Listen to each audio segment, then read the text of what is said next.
หนึ่งหมื่นห้า100,000นี่ก่อนพ้นเนาะอ๋อพ้นจะ10,000ก็100,000ถ้าเราดูต้านเลยค่ะสาธุค่ะขอเตรียมดีขึ้นทัดจะเปิดเอ็นเหมือนแจ๊บลุงเลวต้าวันไซขาวดูต้าน10,000แจ๊บลุงต้านทุนปาต้านยีน้องเป็ดจอกแม่เนาะดูต้าน10,000แจ๊บลุงในเศร้าหน้าเฮาขาวอ่อนห้องอยู่นาโซที่โลหมายขาดนั่นไว้สังกัดนี้แถวลุงไซสั่งล่าวิ่งรอบจอในเขาห้องดู60,000แจ๊บเคยนั่งคำลูอยู่จริงใหม่เมืองไทยขนาดในดูต้านนาโซที่โล100 วัตต์สนามวิทางซ้ายก่อนเคยนั่งเสียงโน้นเขาวิ่งนะวิ่งวานห้องเสียนบีดูต้าน1,000 วัตต์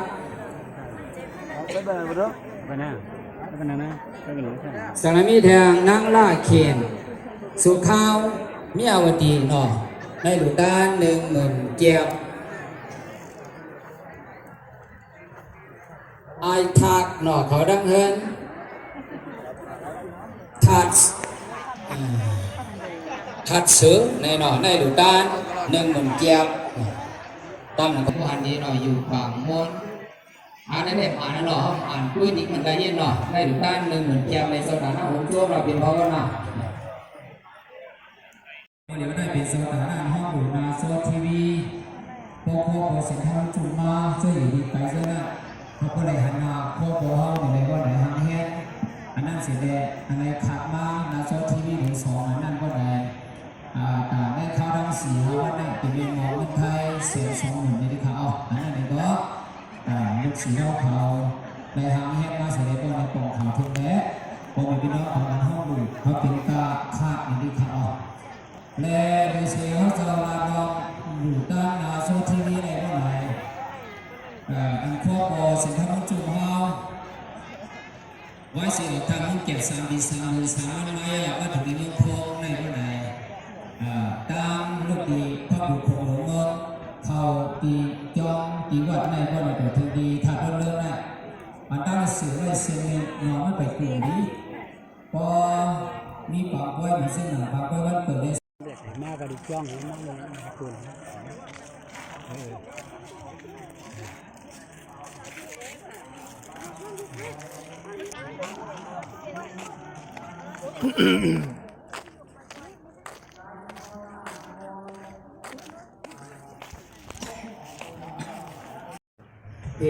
เก็บสร้างร่างไม่ใส่กันหลอดดังลองตู้ขากูว่าบ่เส้นทางบนจุ่มเฮาข้างเลยคำมัน都在厮杀，天上浪ไม่ใจข้างหลอดตามลูกขากูว่าบ่เส้นทางคนจุ่มเฮาขาลาคำวันนั้นรู้ใจสื่อสารเห็นสามลาไม่ใส่ข้าหลอกตามลองดูกูว่าบ่เส้นทางคนจุ่มเฮาขาลาคำวันนั้นรู้ใจสื่อสารเห็นสามลา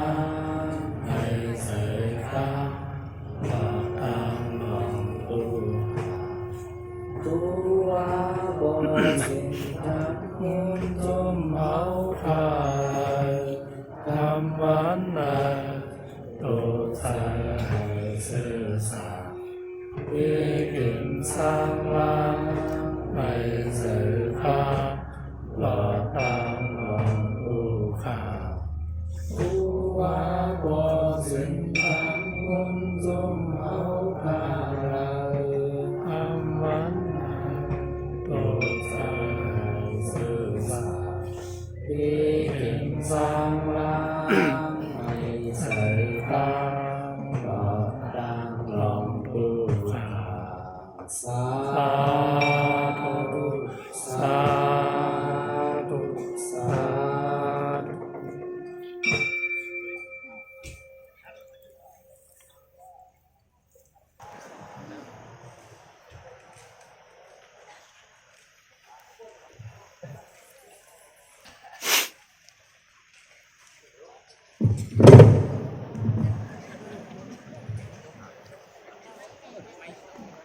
โอกาสะโอกาสะโอกาสะ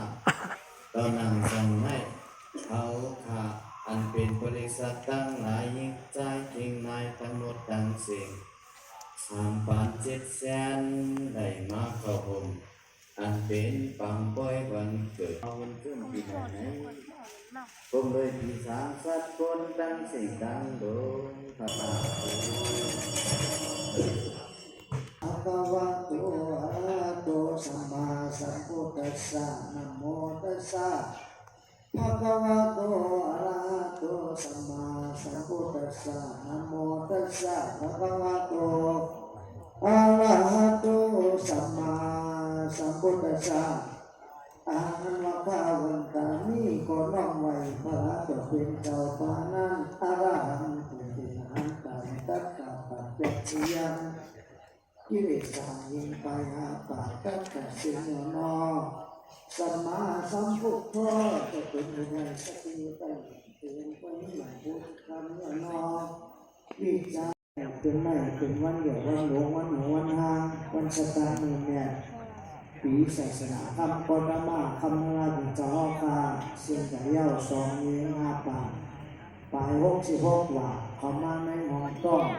เป็นสามจึงกันเลยสี่คำตั้งเจกันนี่มาแน่เขาจะโกบงจุกอุ้ยหน้าสังลา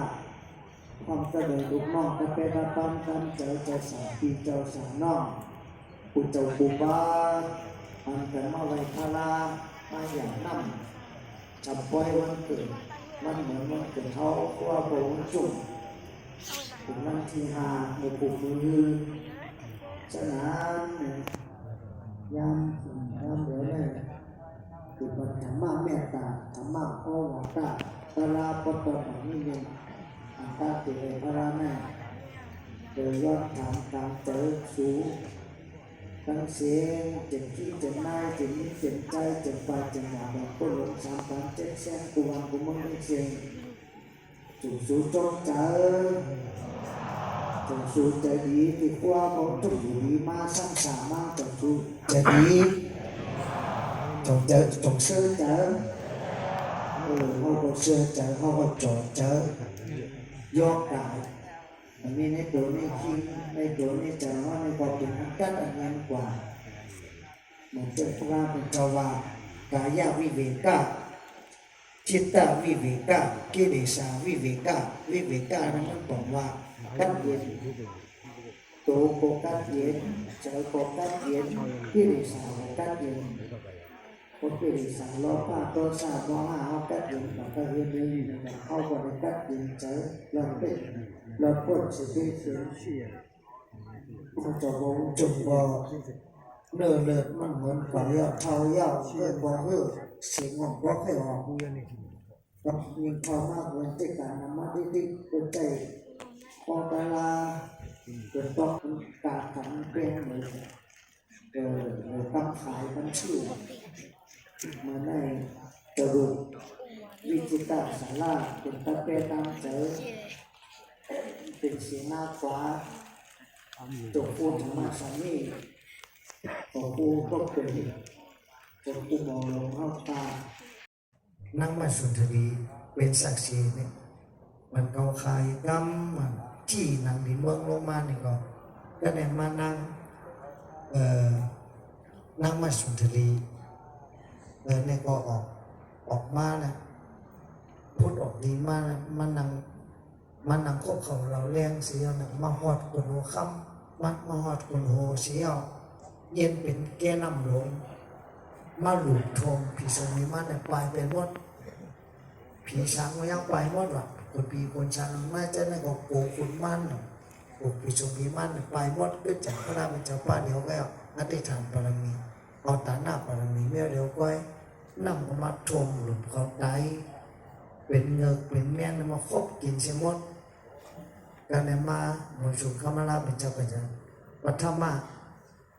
ปัทมายามนั่นเมื่อยามเจ้าเมื่อยามหัวคำนั่น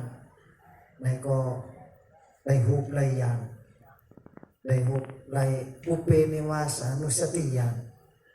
เยอะซ้ำยามกลางคืนมาเนี่ยได้จุตุปัตยานยามเมืองแรงมาเนี่ยได้อสวัคยายานมันจะว่าปูติอามันเขาก็เหตุการณ์ทางกัดเขาน่ะมันเป็นญาณตาลาพระเป็นเจ้าอุเปนิวาสานุสติญาณในเป็นญาณทันจัดกดปันนึงในเกิดในตายจื้อในหันหมดจุตุปัตตญาณในซ้ำหันอิปัจจโคญาณหันจัดสัตวะทั้งหลายอันเกิดอันตายเป็นมาเจ้านั้นในหันหมดอาสวัคยวายานนี่เป็นญาณที่แทบขาดตัดเปลี่ยนใจกิเลสโลภะกิเลสโมหะกิเลสโมหะกิเลสตัดขาดตัดเปลี่ยนสังโยชน์เจนสิปา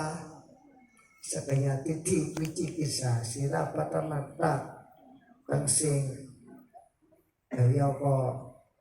รูปะหลังกะอรูปะหลังกะมานะทิฏฐิอาวิจจาตั้งสิ่งแทบขาดในยามนี้ได้เป็นพระราดีงามตีเป็นพลังของเสียงเสียเนี่ยได้อยู่วิมุตติสัมสานังยักตลานังโดยสังเกตโดยปฏิจจสมุปบาทนั่นอวิชชาปัจจยาสังขาราปัจจยาวิญญาณปัจจยานามารูปังปัจจยาสังเกตตลาใน7 วัน7 คืนเดียวซ้ำแต่จุดโดยเป็นอันนี้มิสาจิติมันจะเอาให้ติพุทธกายาว่ามีกองม่วนส่วนหนึ่งนู้นเป็นอันนี้มิสาจิติเป็นได้จุดโดยติพลังของเสียงนะหุ่นจมในสุขเขาสุขน้ำซะก็หุ่นจมเลยอยู่วิมุตติสุขสามสายัดเย็นเจอจุดโดยใน7 วัน7 คืนซ้ำไปภายสังจานแดง7 วัน7 คืนเป็นสัตตฐานะสัตตฐานะอย่าซ้ำไปอยู่ตีจ้องเสียงจ้องคำนะใช่7 วัน7 คืนไม่อยู่ตีวงไม่ตีคนเล่นเป้นั่นจนไม่ตีคนเล่นเป้มาอยู่มาเช่าแต่มันแทง7 วัน7 คืนมาสั่งเขียนด้วยอภิธรรม7 อย่างนั้นลองเอาว่าพระมิตรจะออกมาเสียนี่ก็ในมาขนสังมาต้องปั่นจะในเมื่อฮอดลาพระเป็นเจ้าก็จ้ากับเมืองปานาสีไปตั้งลูกติดเมืองกายาหาเมืองปานาสีนี่ตั้งไก่มีอยู่60 อยู่จะนะไปตั้งเมื่อยาเจ้าปัญจวัคคีย์หาเจ้าหาป้าฮอดลาธรรมจักรประวัตนสูตรกับฮอเนปันผีสังสกุลตั้งหลายเนปันเจ้าพระเจ้ากี่5 เจ้าในถ่องในยินในหมักนาตลาวายนั้นมาพระเป็นเจ้าจะฮอตละอนัตตลักษณะสูตรรูปังอนัตตาเวทนาอนัตตาสัญญาอนัตตาสังขารอนัตตาวิญญาณังอนัตตามโหอนัตตลักษณะสูตรจบยาวในก็ปัญจวัคคีย์5 เจ้า5ป้าน่ะได้เป็นเจ้าล้านตากำเหลวได้เป็นล้านตาปัทมาวานั่นพระราชเจ้าก็เข้าวาสาตีจองปาลานาสีจองนันติยาสเทนันติยาสเทในเหตุจองมุกุสีนาบุตันพระราชเจ้าได้เข้าวาสาตีนั้นในกลางวาสมียาสักกุลปุตตะมีหลอดใจกว่าหนึ่งเป็นปอเฮิรนหนุ่มมันก็อยู่ในห้างในหอมีนางเจิ่งนาง ใจอยู่เต็มหอเต็มเมื่อน่ะมันนอนตื่นมากลางคืนเขานอนแกะไก่นอนไก่นอนกองกันอยู่เป็นหมู่เป็นจุ้งมันไปเอาสักเที่ยงมันยิ่งเบื่อยิ่งจานยิ่งหนักมันก็ออกเคลื่อนเมื่อที่ในสุขสักแต่นอที่ในปิติอันไม่เจอแต่นอนน้ำวาจะเนี่ยไปออกเคลื่อนเมื่อว่าเผื่อจองพระราเป็นเจ้าพระราเป็นเจ้าที่ในมีลองสุขสักสังที่ในกัดเย็นมาที่ในแรงก็ที่ฮอดตะลาปันมาเนี่ยซึ่งเขากะหาที่เจ้าพระราเป็นเจ้าก็ฮอดตะลาปันกุภาวนาตถาอริยสัจสีวาเนี่ยในจอดตะลาในเป็นเจ้าล้านป่าเนี่ยก็ย้อนออกรอทักเป็นเจ้าละหันตาตั้งลูกน้ององไปมันตั้งสิ่งเมื่อจ้องใครหาแทงมีอยู่55เจ้าป้องแต่ตั้งสิ่งปฐมาวานั่นมีละหันตาอยู่61ป่าตั้งเจ้าพระรามีละหันตา61ป่าตั้งพระราเป็นเจ้าเฮาตั้งในออกว่ามาเย้าเนี่ยพระราเป็นเจ้าจรัตถะภิกขเวอัตตายะหิตายะสุขายะสัพพปานินังนาดุขะยามเดียวว่าสามาเย้าคือสู่วันกันเมื่อฮอดลามือเนี่ยตาพันสัตวะทั้งสิ่งอันหูนาตาตันหันตลาฉะนั้นมีนำหนาสู่วันกันเมื่อก็ไผ่ก็ตั้งกับฮอดลาสวดวันเขาเรียนตัดลาสัจสิบาสิกรรมกาตั้งนั้นหนึ่งป้าก็อย่าไปกาจ้องกัน2ป้าบอกพระราเป็นเจ้ากันเด็กจำเมื่อมั่งอยากจะอยู่มหอตลาปันคนคำผิวป้าสลาเมื่อเกกรรมปฏิยินติมันในต้องปั่นไว้เมื่อพระเป็นเจ้าเป็นอลองพระรามาตุกซอมเมื่ออยากจะอยู่นั่นมันได้อาบัติอาเมืองปัจเจ้าพระเอาพระลอง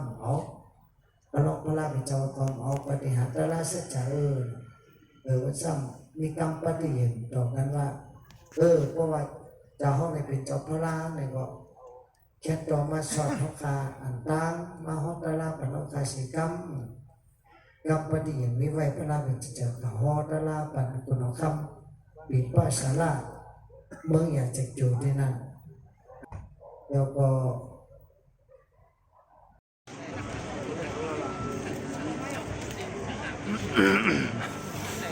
มันเรียกว่าเป็นพยามกลางไหนขนาดจะคอยพลายยาวเสอ่อนงานลงมาเนี่ยครับเนี่ยครับพยามคำเนี่ยก็เป็นพยามกลางไหนขนาดจะคอยพลายยาวน้องสมัติยาวอ่อนงานลงมาขนาด